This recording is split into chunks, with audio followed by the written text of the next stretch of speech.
Olá pessoal, tudo bem com vocês? Bem-vindos a mais um Hangout de Linguística. E o vídeo de hoje vai ser mais especial. Temos de novo a Monique como convidada. E eu trouxe ela aqui para comentar uma coisa que eu fiz lá no Instagram. Então, eu tenho um quadro, que você sabe quem canta, em que eu coloco uma transcrição fonética de uma música e a pessoa tenta adivinhar quem é o cantor. E a música dessa semana foi a música Da Ponte Pra Cá, dos Racionais, e eu fiquei, assim, muito empolgado para convidar a Monique, tipo, Monique, por favor, vem falar, porque é o tema de pesquisa dela. Então, olá, Monique, bem-vinda novamente. Oi, Fernando, muito obrigada por me convidar mais uma vez para aparecer aqui. Então, Monique, conta pra gente como que você, que nasceu no Rio, chegou nesse tema de pesquisa que é a Zona Sul de São Paulo. Por que que a Zona Sul chamou a sua atenção a ponto de você decidir fazer a sua tese de doutorado com esse tema? Então, como você disse, eu sou do Rio, eu sou natural de Petrópolis. Me mudei para São Paulo, para o estado de São Paulo, muito jovem, na verdade, muito criança, eu não tinha nem 2 anos na época que eu vim para São Paulo. E a história de como que eu descobri a Zona Sul, né, como que ela passou a ser alguma coisa na minha vida, ela é uma história que já explica um pouco do porquê da minha pesquisa. Então, em São Paulo, eu morei por um bom tempo em São Bernardo do Campo, ou para alguns São Bernardo do Campo. E quando eu morava lá, eu morava numa região mais periférica da cidade, e boa parte dos meus amigos eram de Diadema, que eu morava numa região de São Bernardo que é bem próximo de Diadema, ou em São Bernardo também, mas em regiões mais periféricas da cidade, né? Então, basicamente, em termos de produto cultural, o que mais se consumia era funk e rap. Aí, especificamente no universo do rap, estamos aí já com alguma idade, não é mesmo, Luiz Fernando? Então, na época que a gente era adolescente, se ouvia muito Racionais, né? Se ouvia muito Racionais, se ouvia muito Facção Central, enfim. Que, coincidentemente, são dois grupos de rap que são da Zona Sul, dentro da Zona Sul da cidade de São Paulo, né? Então, meu primeiro contato com a Zona Sul de São Paulo se deu, por uma proximidade ali geográfica, né? Porque o São Bernardo está ao sul também, né?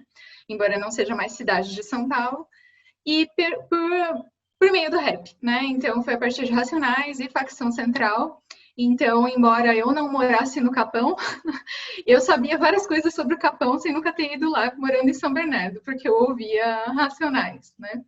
E a música que você colocou agora no seu último quadro de letras, né, da ponte para cá, é a música que eu acho que ela é mais representativa dessa ideia da Zona Sul como um lugar destacado de outros lugares em algum sentido, né, que na música se diz, o mundo é diferente da ponte para cá. Qual que foi a sua proposta inicial? Foi verificar se o mundo é diferente da ponte para cá, de um ponto de vista sociolinguístico? É isso? Eu acho que vale a pena antes dar uma explicadinha para a galera entender, né? Então, como o nome meio que já leva a interpretar, né, a entender. Sociolinguística é uma área que se propõe a estudar a relação entre sociedade e língua, né? Pensando que existe uma relação intrínseca aí entre essas duas coisas, né? Então, sempre o jeito com que a gente fala está relacionado à construção do nosso contexto social, né?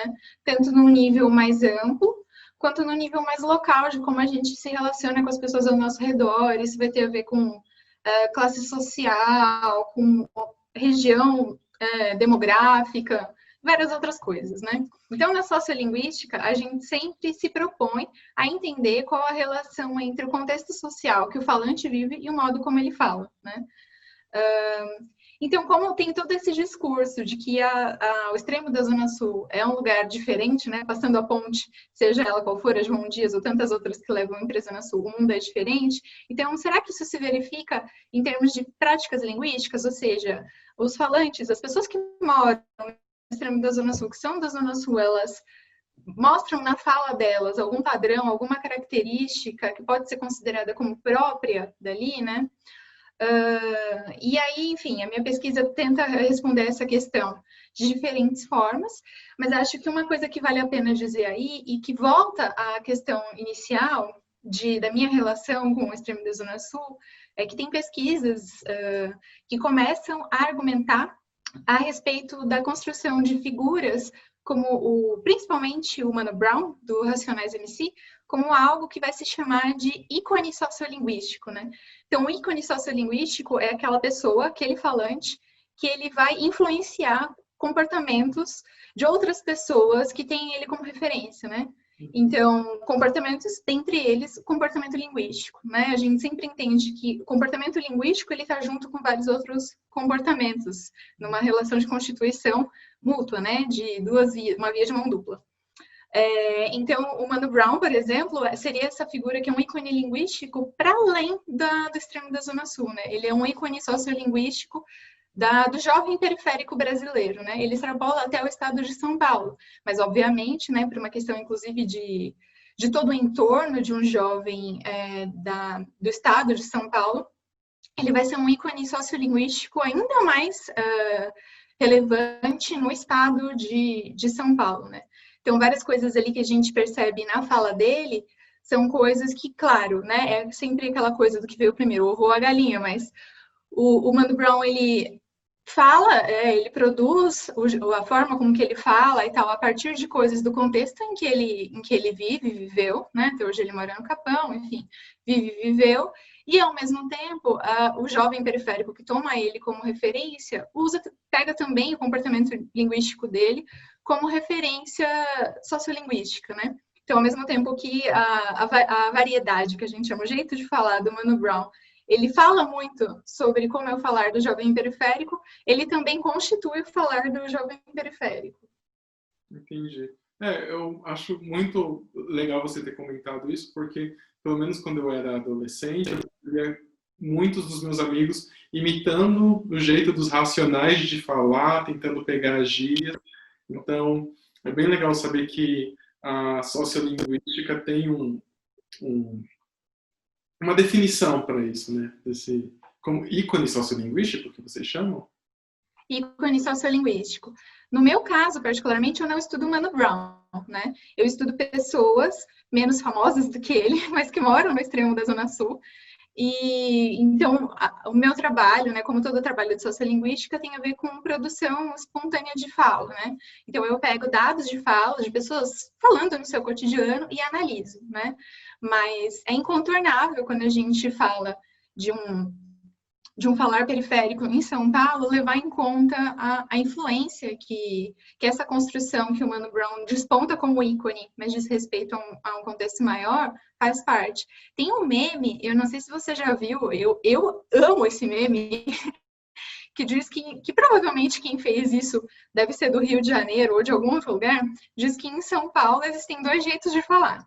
Aí tem a cara do Bossa, do Hermes e Renato, e tem o Mano Brown. Então, o Bossa seria talvez essa figura um pouco mais classe média, de uma região mais central, né? E aí, meu, tudo bom? Sou eu mesmo, Luiz Bossa, 32 anos, super bem vividos. Vocês sabem que eu gosto de cinema, gosto de passear, gosto muito de minigame. E o Mano Brown. Eu vou atravessar a ponte, vou na responsa, depois eu tô de volta. Hoje é dia de folga, né, bonito? Vou ali rápido e volto. E é muito interessante como que usam essas figuras. E aí, no caso do Bossa, que é uma construção das pessoas do Rio, né? Porque a galera do Hermes e Renato é do Rio. Então, é muito interessante também como isso vai se transformando em imagens sociais. E o que você descobriu até agora? Você pode dar uma palhinha da sua tese? Olha, o que eu descobri até agora, sem entregar o ouro, mas contando alguma coisa que seja interessante, é que o processo, uma das coisas que é muito interessante ali na Constituição do extremo da Zona Sul, e é uma característica das periferias de São Paulo, talvez com um intercâmbio maior aí entre o extremo da Zona Sul e o extremo da Zona Leste de São Paulo, que tem um intercâmbio cultural muito grande de movimentos sociais e tudo mais, é o processo de urbanização desses 2 espaços, né? Mas eu vou falar especificamente do extremo da Zona Sul. O que eu estou chamando de processo de urbanização? Quando eu entrevisto, né, e eu faço isso na minha pesquisa, pessoas mais velhas, de 60, 70 anos, ou mesmo de 50, essas pessoas, toda a memória delas, até a adolescência, é de morar em um lugar que fosse mais rural, né? É a construção, enfim, um processo de urbanização muito diferente de quem morava mais nas regiões centrais. Embora, é claro, o processo de urbanização tenha acontecido em toda a cidade, ele se dá de um modo diferente nos extremos da cidade, né, nas pontas da cidade. Ele demora mais a acontecer e quando ele acontece, ele se dá a partir de uma outra lógica, que distribui as pessoas de um outro jeito. Também tem os fluxos migratórios, que marcam a história da cidade de São Paulo como um todo, mas, por exemplo, no extremo da Zona Sul é muito forte a presença de imigrantes nordestinos e imigrantes mineiros, mas principalmente imigrantes nordestinos, né? E tudo isso vai causar uma influência muito forte no jeito desse falar, que passa a ser considerado como o falar periférico, né? Que é aquele negócio, né? O falar, ele não brota ali simplesmente por uma questão de distribuição socioeconômica, né? Ele está relacionado, entrelaçado a várias coisas, né? Da construção daquele espaço urbano, né? Então, ele se relaciona tanto com essa relação de alguma coisa mais cosmopolita ou menos, também vai ter uma relação entre os falantes ali, você vai ver que tem uma distinção muito grande entre pessoas com maior ou menor enraizamento local. O que eu quero dizer por isso? Não basta que a pessoa ela tenha nascido ou que ela tenha um endereço fixo na Zona Sul. O jeito como ela fala vai mostrar, os padrões da fala dela vão variar, inclusive a partir de como a vida dela está entrelaçada com a vida da região ou não, né? Então, tem pessoas, por exemplo, que só vão para o extremo da Zona Sul dormir, que a vida toda delas é construída fora dali, né? Então, não é determinista no sentido de que não é o CEP que determina como aquela pessoa vai falar, né? Então, tem várias outras coisas, como a gente fala, a questão de mobilidade, escolaridade, grupos a que essa pessoa faz parte, né? Então, por exemplo, uma pessoa, isso aparece nas minhas entrevistas, então uma pessoa do extremo da Zona Sul, que, sei lá, seja do Jardim Ângelo ou alguma coisa assim, e faça uma graduação na PUC, por exemplo, em Perdizes, e trabalhe no Morumbi, e tenha como pretensão pessoal sair o mais rápido possível da Zona Sul, em uma região mais central, ou uma região de mais comum a pessoas com mais poder aquisitivo, de mais prestígio, ela apresenta padrões diferentes de alguém, por exemplo, que tem um enraizamento local no extremo da Zona Sul e participa de movimentos sociais, movimentos culturais, que reivindicam uma identidade local, né? Então, elas, mesmo que elas sejam vizinhas, elas têm padrões de fala muito diferentes. Nossa, veio todo o Martha's Vineyard de volta agora, assim, no fluxo. Do Labor. Mas eu adoro esse trabalho. É excelente. Tanto de Martha's Vineyard quanto o de Nova York, das lojas de Nova York, são dois trabalhos assim que são excelentes. O que eu não gosto é realmente a parte estatística da sociolinguística, né? Quando você tem que ficar lá. Totalmente perdoável, viu? Tá tranquilo. Mas essa parte da sócio, nossa, eu sou um fã, assim, quando o Labov fala, olha, Martha's Vineyard não é tá em Martha's Vineyard, nasceu em Martha's Vineyard, vai falar X. Se a pessoa quer sair de Martha's Vineyard, se ela não quer ser pescadora aqui, ela tem intenção de sair o mais rápido possível, ela vai falar igual as pessoas do continente, igual as pessoas mais... Então, seria essa mesma coisa que o Labov vê em Martha's Vineyard, você pode falar em relação à Zona Sul de São Paulo. É claro que isso vai funcionar de um jeito diferente, inclusive porque, embora tenha essa história da ponte, né? Primeiro, o extremo da Zona Sul não é uma ilha, né? Se dá, nesse caso, não como um processo de, vamos dizer assim, de invasão de pessoas internas à Zona Sul, mas como talvez uma reação justamente ao fato de a Zona Sul ter sido constituída como um lugar mais apartado do processo aí de urbanização, de distribuição de equipamentos do Estado. E essa própria expressão, da ponte para cá, ela é uma expressão que ela é ressignificada pela comunidade, porque ela surge na boca das pessoas que moram do outro lado da ponte, né? Então, ela surge na boca do centro, e ela surge como um xingamento, né? Então, tem várias entrevistas que eu fiz que as pessoas diziam para mim que da ponte para lá, né, se referindo ao extremo da Zona Sul, é tudo índio. E aí, índio com sentido pejorativo, né? Ou então, da ponte para lá, você vai, pé de barro, vai ser assaltado, etc. E aí, essa apropriação da ideia de da ponte para cá é já uma reação a essa estigmatização da comunidade, né? E uma ressignificação, que se populariza com a música dos Racionais, né? Mas aparece, enfim, na Zona Sul existem vários lugares que usam essa expressão da ponte para cá. Então, tem clube de futebol, tem salão, tem igreja, tem tudo que você imaginar.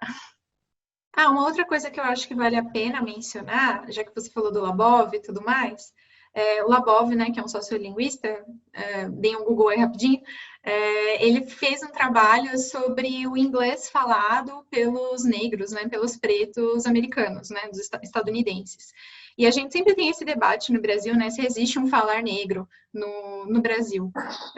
Eu não tenho nenhuma intenção de responder essa questão, mas acho que toda a influência, né, toda a questão do Mano Brown como um ícone sociolinguístico e a cena do rap é incontornável, inclusive para pensar nessa relação entre raça e etnia, né, e linguagem e língua no Brasil.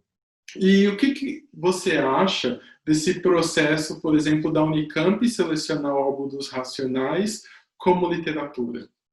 Eu acho maravilhoso, né? Porque saiu pela Companhia das Letras o álbum Sobrevivendo ao Inferno dos Racionais impresso, né?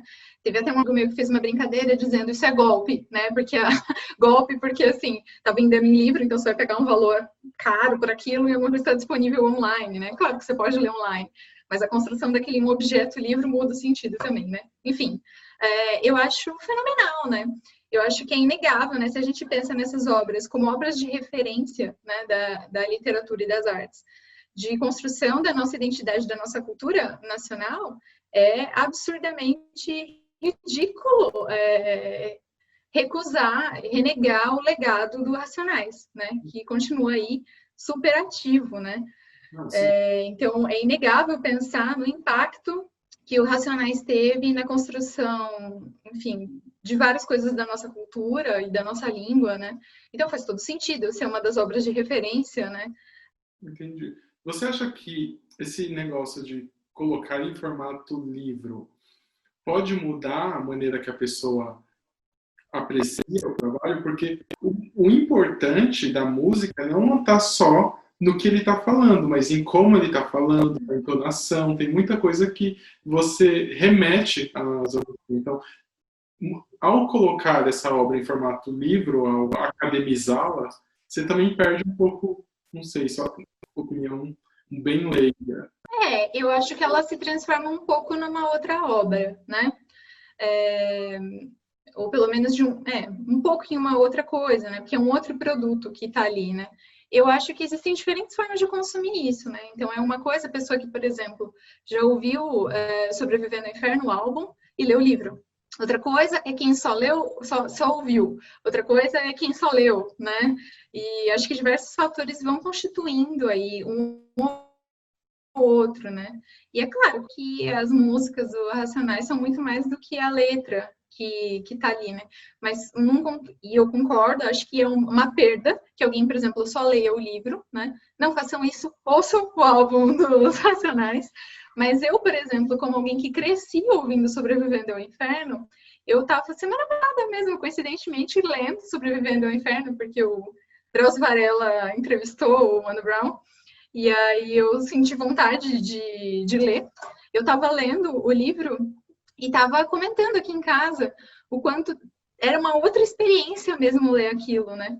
Porque o Sobrevivendo ao Inferno, ele era um pouco trilha sonora da minha pré-adolescência e da minha adolescência, né? É alguma coisa como se talvez de um modo muito diferente, né? Que você tinha pontos com a galera se você soubesse cantar inteiro. Então tinha várias músicas do Racionais que causavam um certo status entre os amigos se você soubesse cantar inteiro, né? Era uma coisa que a galera curtia muito. Então, isso é uma relação com a letra e com a música, e para mim Racionais também tinha muito essa relação com a minha juventude, mais até do que com a minha rotina, né? Com coisas que eu via ao meu entorno, dos amigos e das histórias dos amigos. E aí agora, retornar, foi muito interessante para mim, por exemplo, essa experiência como não mais uma pessoa que mora na periferia e não mais uma adolescente, não, né? Já estamos aí com alguma idade, ler no formato de livro, alguma coisa que conversa super com os sujeitos da minha pesquisa, né? Tem trajetórias que são muito significativas aí, enfim. Então, eu acho que tem todo um um caldeirão de sentidos, vamos dizer assim, mas eu não vejo esse movimento das pessoas abandonando o álbum, né, áudio, não é audiovisual, é o álbum de músicas, enfim, que você ouve o Mano Brown cantando, o Ice Blue, enfim, e ficando só com o livro, né? Eu acho que pouquíssimas pessoas têm contato com o livro, principalmente no nosso país, né? E acho que mesmo as pessoas que são consumidoras do livro, acho que seriam raros os casos em que as pessoas apenas leriam, né? Então, eu acho que é muito mais esse lugar, talvez esse marcador, né? De pegar alguma coisa que está mais numa cultura oral e colocar nesse formato mais consagrado, né? Então, eu acho que é um jogo interessante, esse, né? Do meio do sagrado e do profano, do culto e do vulgar, né?